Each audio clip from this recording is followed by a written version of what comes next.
Oggi siamo qui per parlare di calo demografico e contrasto appunto a questa tendenza. Quali sono le azioni da mettere in campo per contrastare questo trend?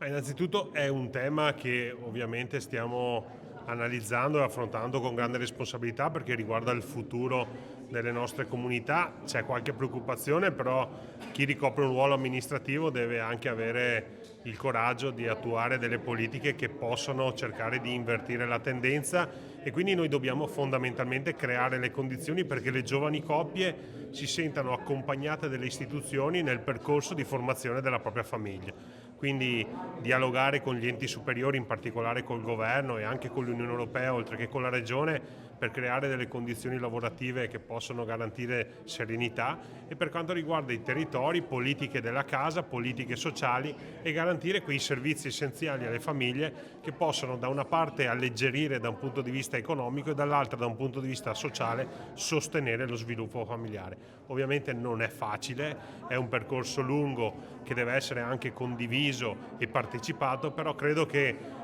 sia responsabilità nostra oggi mettere in campo politiche attive come per esempio può essere il fattore famiglia, che va oltre le dinamiche assistenzialiste dell'ISEE e entra in una dinamica sartoriale di quelle che sono le esigenze dei nuclei